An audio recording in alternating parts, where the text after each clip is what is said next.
Hey guys, what's up? Welcome back to the channel. Hope you all had a great holiday, a good start to the new year, and I hope you're listening to some new fucking music that is amazing. Let's start this year off with a collection update. As usual, I'm hoping this one will be a pretty short one. As we all had holidays, today, after the holidays, the first video after the holidays is going to be fueled and sponsored by Coca-Cola. Too much beers at New Year's Eve, so today we're having a Coke.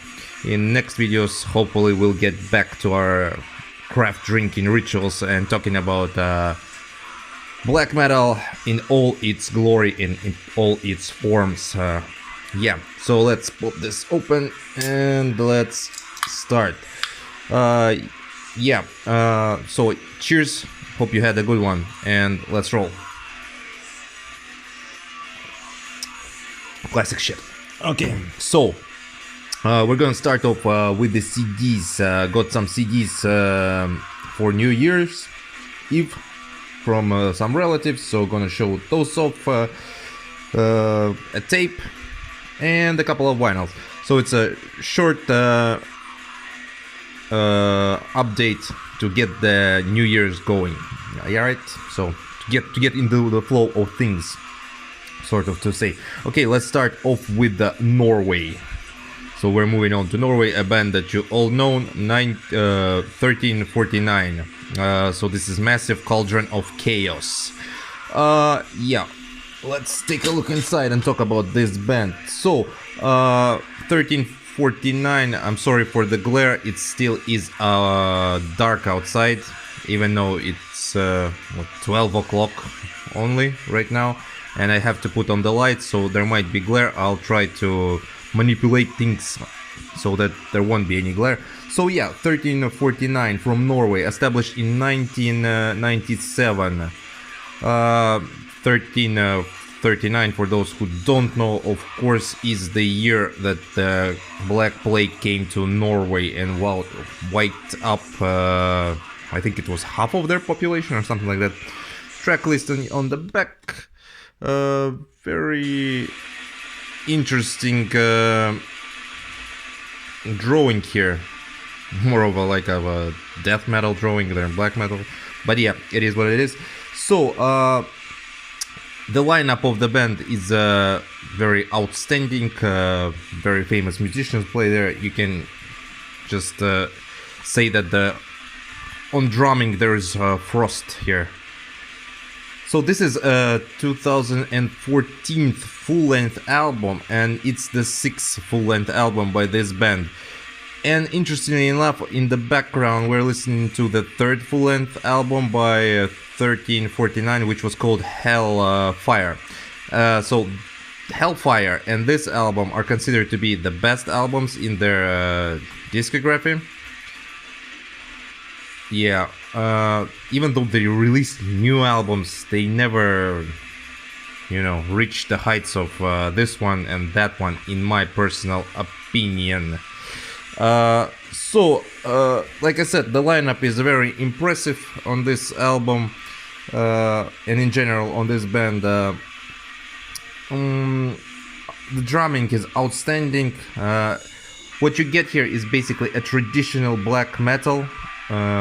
With traditional black metal vocals. There are some thrash parts in the album. When you're listening to it, you can feel that there are certain influences of thrash, because they're full-on melodic solos. And overall, I think this band is great when you listen to it live. Live you can hang bang to it, you don't need to know the lyrics, you don't need to feel the songs. The flow is pretty much organic. It's a band for the casual, I feel. I'm sorry if I'm gonna offend somebody. It's a band for the casual black metal listeners. There's not much raw stuff here, it's pretty melodic. The only thing that, and like I said, it's a live band. For me, it's a live band. So, in my opinion, they had this album, which is great, Massive Cauldron of Chaos, and their 3rd one, which was Hellfire. In my opinion, the band with such great potential never reached its potential. They still haven't reached their peak. There's something about the whole thing that you listen to it, it's kind of good, you like it, but then you turn it off and you kind of forget it. It kind of fades away. There's no like catchy part to the whole thing.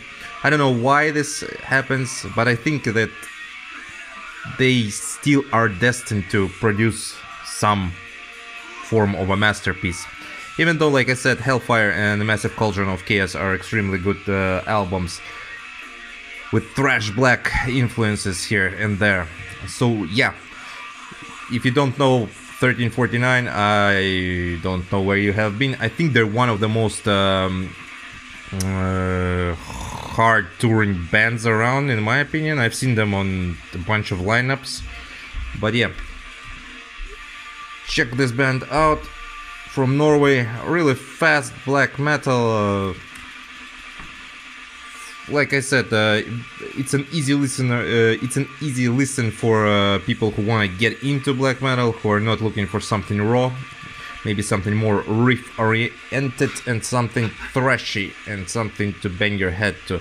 So yeah, 1349, Massive Cauldron of Chaos from Norway.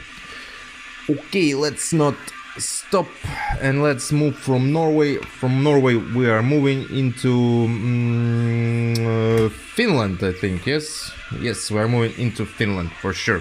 An album that came out of the blue really surprised me. A lot of people probably don't even know this band. It was I want to say famous, but it was recognizable in the 90s.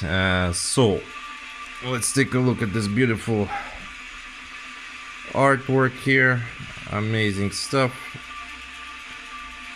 So what is the band? The band is Darkwoods My Betrothed, and the album name is Angel of Carnage Unleashed.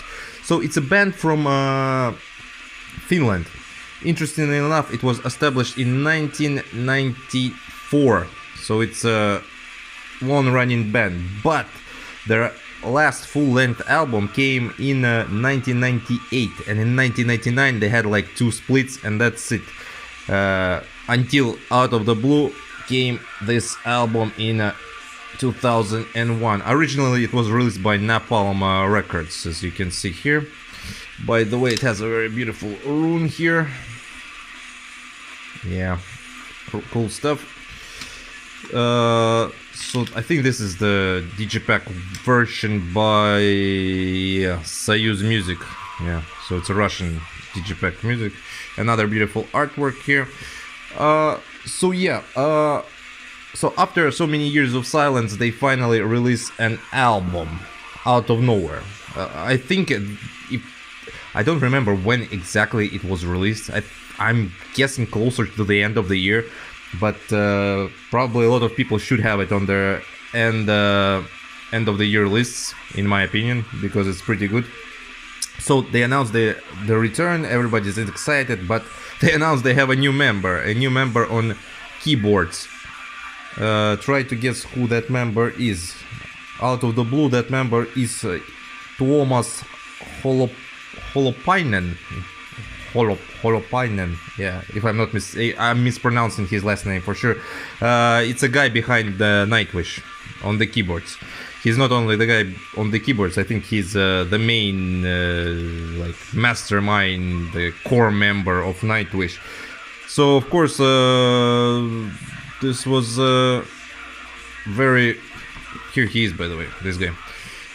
This was a very suspicious news. A lot of people thought, oh, this is gonna suck major ass. But guess what?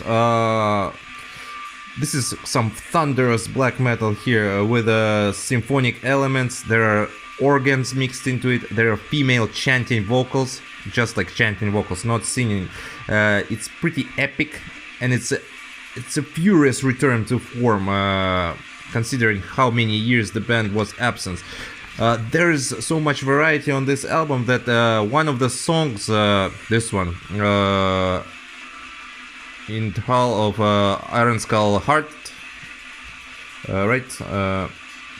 It starts off as a, I want to say, battery. What was it? Oh my god, I forgot the name. A Good Day to Die. Like when it starts melodically, then the guy sings with clean vocals, then it bursts into this power Viking black metal stuff. This one does the same thing, only instead of bursting into black metal, it becomes a full-on Manowar song. I shit you not, it reminds me of maybe Sons of Odin or something like that. It becomes this 8-minute epic, with first part being sort of an homage to Bathory and the second part being an homage to Manowar. So yeah, there's like shitloads of variety on this album, and there are some ballad elements in some of the songs. The whole album is 50 minutes long, so I would say it's an epic album, and interestingly enough, it's also a concept album. It's based on the Great Northern War, which took place from 1700 to 1721. So yeah, I believe they are going to war here from the village, as they are like the king or whatever. The guy behind them says you should fight, so death is holding them on. But yeah, they're going to war. If you want to read about that, there's a whole article available on Wikipedia, of course, about the Great Northern War. I'm not gonna go into details. Just Russia, Sweden, Finland. I think Finland got caught up in a fight between Russia and Sweden for territories. I'm not entirely 100% sure, as I haven't read. I read about this war a long time ago, so I need to revise my history. But yeah, it's based on this concept. Like I said, ton of variety. Very interesting album. Give it a try. 100% sure that you will like it. I must say that the first part of the album will definitely appeal more to the black metal crowd. It's very strong black metal melodic with a bit of symphonic black metal mixed into it. Very strong album. Like I said, the second part is already, there's this kind of experimentation in songs, like toying with ballads and toying with like I said, what's the name of the song? I always forget. In Thrall of Iron Skull Heart. Yeah, in Thrall, I think. Yeah, toying with some ideas of like I said, homage to Bathory and Manowar, but in general it's this epic heavy metal track with maybe a little bit of black metal there, but overall it feels like a heavy metal epic. Yeah, so Darkwoods My Betrothed from Finland, out of the nowhere came this release in 2021. Check it out. Maybe it will be on your top lists. If you have done it, or if you haven't done it, still might end up there. Yeah, check this out. Pretty cool band. Very interesting concepts. And like I said, what a surprise comeback return. Cheers, and let's continue.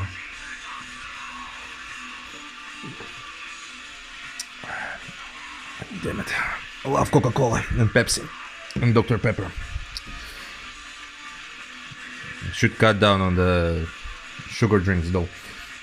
Too much during the vacation time and holiday time, especially after the New Year's, like with hangover. Okay, so I hope you all had a good hangover as well. So we're moving forward. Now we're moving into the Netherlands territory. An album which you all should know about, because this one definitely has been on tons of people's end of the year lists, on high places. It's received a massive praise. Yeah, let's check it out. It's this one. Oh my god, the glare. Yeah, let's take it out. So it's this one, and it's of course Helleruin. I hope I'm pronouncing it correctly. War Upon Men. So this one is released by Azur Gral and New Era Productions. I don't know which version this is. I know this one is limited to 100 copies on the tape, but I think it's like the second or the third press already. So Helleruin from Netherlands. I believe the project was originally established in 2015, I want to say. Even though, as you can see here, this album was recorded between 2018 and 2020. It came out in 2021. So this is a one-man band project. The guy behind the project goes by Karhrost. I'm sorry if I butchered that, but it is what it is. Why this became so popular? Well, you gotta give credit where credit is deserved. This is some perfect black and roll execution. One of the most perfect black and roll executions that I ever seen. This is basically a bit of a new take on old school black metal. Fantastic mix of catchy riffs. The vocals are very harsh. There's a small layer of raw black metal mixed into this old school second wave black metal and a mixture of black and roll. So there's just a small portion of rawness mixed into it. The whole album feels like one hateful rush. You know, it's like a punch. It never slows down, basically. If I could describe it in a few words, I would say this is like a supreme true black metal album. A lot of people like to use the words cult and shit like that. Basically, this is cult. It doesn't invent anything new, anything not new, but anything groundbreaking. But it does satisfy your picks for old school black metal mixed with black and roll. It's like a superb album. Of course, this is a 2021 release, and this is considered to be a full-length release. There are a few demos, I think, behind this project as well, but I haven't heard the demos yet. I think it's hard to get them, but definitely keep your eyes open for Helleruin. So this is War Upon Man, 2021 release. Like I said, a lot of people have it on their list. You should definitely give it a try. Supreme black metal in its old school form. Check it out. Okay, actually we're going pretty fast. We have two more items left, and those are going to be vinyl. Well, let's talk about vinyl now. Okay, let's roll. We're going to take a look into the most obscure, vile project that I've heard in 2021. A lot of people actually hated this project or misunderstood this project. Let's take a dive into the obscurity. Ba-bam! This is this one. Oh, first the name, Martwi. As you can see, Martwi. Very beautiful artwork. Very old school, creepy looking, ghoulish artwork with the castle and the ghosts. The name of the album. I'll try to pronounce it, of course. I'm gonna only do this once. I'm not gonna say it in the end of the video. Dangosh Aicha Darnao Govin Imi. Yeah. No idea. Probably I need to Google it. But yeah. So, what's interesting about this project? Of course, let's take a look at where it was released on. It was released on Inferno Productions. Yeah, Inferno Records. Pretty good label. They always do quality black metal. I think Graveland assigned to them. The back side goes like this. Guys in question, as you can see, one of the members is Revenant Marquis. This copy is signed by Revenant Marquis. So, seems good, right? Well, it's kinda not for some people. Okay, so let's talk about it. So this is a 2021 release. Half of the band is from Poland, half of the band is from UK. Like I said, it includes members of Remnant Marquis, Capel Belois, these are from Wales, and Vermist. Vermist, I think, is from Poland. What's interesting about this whole thing is, so comes with this thing, in its core, this is raw, depressive, very murky black metal. And the first two tracks, this one and this one, yeah, 1 and 2, when you listen to them, they perfectly describe this what your expectations are from this project. They are very excellent tracks, the first and the second one. Like I said, raw, depressive black metal, everything about them is done perfectly, but then something weird happens. The rest of the tracks and the rest of the production suddenly feel like it's improvised, you know what I mean? Like the whole thing after those two tracks is improvised, and it feels, the sound is it feels like it's recorded on a rehearsal. Not only that it's improvised, but it's also a rehearsal.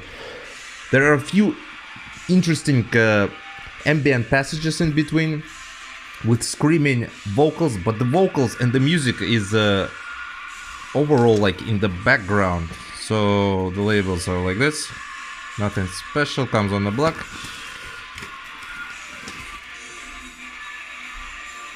Yeah, so everything feels like it's a bit improvised.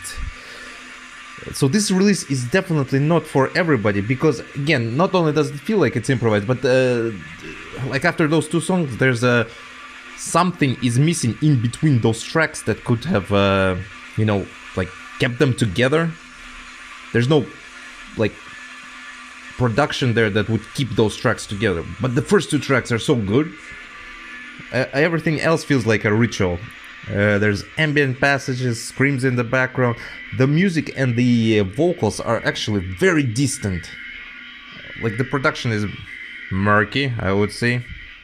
Again, this is not for everybody. I think this might be one of those things where they take it way too farther. They try to make it raw as much as possible, or they try to bring this ritualistic, spiritualistic feel to it, like it's a ritual, and you know. But I think they have taken this just a little bit too far. They pushed it too far.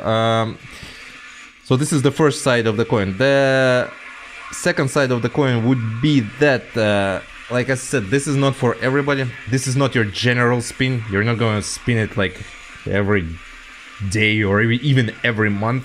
What it is good for is it's good for winter night.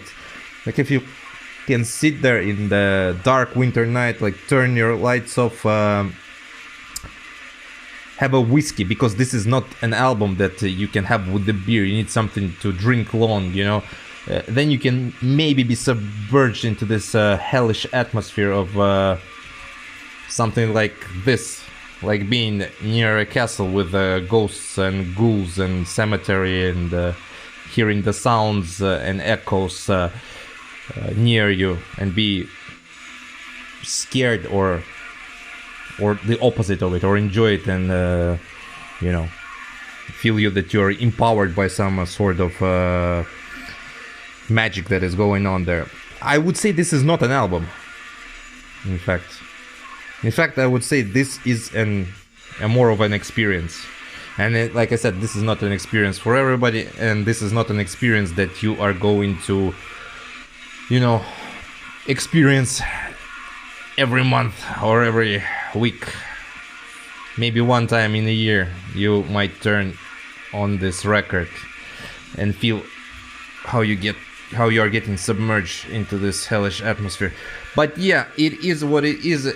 In its core, like I said, it's very interesting, and those two tracks are definitely worth checking out. Check them out. Very good stuff here, very good stuff. And of course, I can't complain about getting the signature by one of my favorite musicians here. And the other guys do a decent job as well. Maybe next time they just need to not take it that far into the raw sound. But yeah, so Martwi, and the name of the album is this. Yeah, check it out. I think the copies are still available. You can definitely pick this one up if it's your cup of tea. It's pretty interesting concept, but yeah, not for everyone. Alrighty, so we have last one left. We're gonna finish off with a little bit of a bang, a very famous project right now. A project from UK. A project you probably all heard about. So we're gonna take a look into this. The name of the video, by the way. So this is Spidergod from UK, established in around 2020, if I'm not mistaken, one-man project. No information about the name of the guy behind him, at least I didn't find him. This is a 2020 EP. I think this was released in 2021. There was like delays or some shit like that, and it was released in 2021. I might be wrong. So this is Den Inreborgen, or the Interior Castle. So yeah, it has like two names.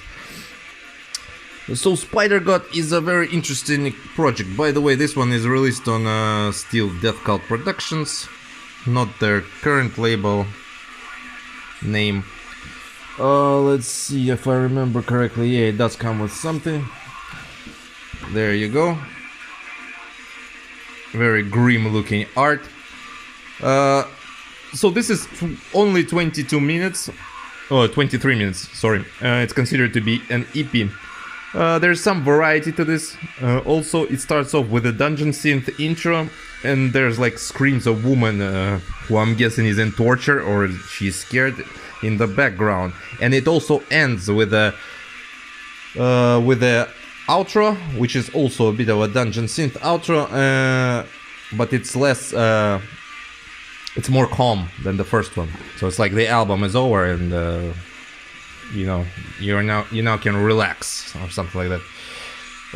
Yeah, interesting cover as well.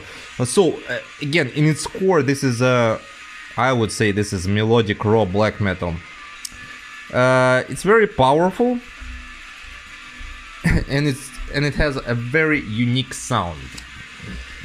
And this sound, again, it will not be for everybody. Comes on a black. Here's the label. One, by the way, runs on a 45 RPM. And the second one, Death Cult Productions logo there, looking very good. So yeah, it has a unique sound. What do I mean by that? It has this twisted sound, you know? It's not your usual black metal. It has this twisted old Nick kind of sound. Again, this might not be for everybody, considering how people love old Nick. Well, some do, some don't, but yeah. So this chaotic, twisted, like schizophrenic, I would say, high-pitched melodic sound. Yeah, it's a very interesting project. Now I think it's getting a lot of shit right now, if I'm not mistaken, for doing something weird. The guy behind the project announced that he's gonna like do covers of Christmas songs with the help of Repose Records, I think. And so on his Instagram he started posting those covers. Everybody can do what they want. I have no problem with, everybody's free to do what they want. The only interesting thing that I found out was, like, when I went to check out one cover, it was a Britney Spears cover, Hit Me Baby One More Time. I'm not sure if how it's connected with Christmas. But yeah, it was what it was. And then interestingly enough, I went again to check out if he had put something new on, and it was Christina Aguilera's Genie in a Bottle cover. Which again, I have no idea how are those two songs connected with Christmas. Maybe they came out, or maybe I misread something in his original post. Interestingly enough, what I can say about those covers, those two covers are pretty good. I'm not gonna lie to you, those two are pretty good. Then he released, I think the overall thing was that he would release 12 of them. I listened to the first two, not the first two, I listened to Britney one and Aguilera one, and they were pretty good, pretty unique in their own ways. But then I started listening to the ones that he put out by other bands, and surprisingly I found out to myself that they're so repetitive. Like, I don't know, it comes off very weird from a guy who listens to raw black metal, but they sound the same. I don't know. I didn't like those covers, but the first two was good. So I'm not giving him any shit for doing what he does. He should be able to do what he does if he likes it. It's pretty cool. Anyway, yeah. If you want, you can go to his Instagram and check out. At least give those two a try. Those are pretty good. So yeah, this is Spidergod. Then Inre Borgen, the Interior Castle, pretty good raw melodic black metal from UK. Yeah, give it a try, check it out. I think this one is sold out. Maybe it will be released, maybe it won't be released, but it's available digitally. And if you can pick up a copy, pick it up. Pick a copy of Death Cult Productions. Yeah. So some great stuff here. Anyway, this is it for today. I hope you enjoyed this one. Yeah, we're drinking cola, but it is what it is. Can't drink beer every videos. Next video, I hope we will have a beer. But yeah, cheers guys again. Have a good beginning of the new year, and hope you're safe, hope you're doing well. As usual, stay black metal. I'll see you around.